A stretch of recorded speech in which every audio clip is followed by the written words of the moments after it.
Hi எல்லாருக்கும். It's Tuesday afternoon. லஞ்சுக்கு புளியோதரைக்காக பொடி ரெடி பண்ணிகிட்ருக்கேன். 2 ஸ்பூன் கடலைப்பருப்பு, 1 ஸ்பூன் வெந்தயம், 1 ஸ்பூன் மிளகு, மல்லி, வரமிளகாய் போட்டு நல்லா ட்ரை ரோஸ்ட் பண்ணி எடுத்துக்கணும். கடைசியாக அதில் கொஞ்சம் பெருங்காயத்தூள் ஆட் பண்ணிக்கணும். நெக்ஸ்ட்டு மிக்சியில் போட்டு நல்லா பல்ஸ் மோடில் அரைச்சி கொரகொரப்பாக எடுத்து வச்சுக்கணும். நெக்ஸ்ட்டு நல்லா எண்ணெய் நிறைய ஊற்றணும். நல்லெண்ணெய் தான் ஊற்றணும். அப்போ தான் சீக்கிரம் அந்த புளிக்கரைசல் கெட்டு போகாது. கடுகு, வேர்க்கடலை, கடலைப்பருப்பு போட்டு கொஞ்சம் நல்லா வறுத்ததுக்கப்புறம் ஒரு வரமிளகா, அதுக்கப்புறம் கொஞ்சம் கருவேப்பிலை, அதுக்கப்புறம் நம்ம வறுத்து அரைச்ச பொடி 2த்தையும் சேர்த்து மஞ்சத்தூள் போட்டு வறுத்துக்கணும்.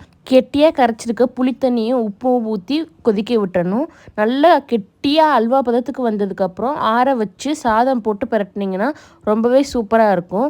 லைட்டாக கொஞ்சம் மேலாப்பில் நம்ம வறுத்த பொடியும் சேர்த்துட்டிங்கன்னா கோவில் புளியோதரை ரெடி ஆயிடுச்சு.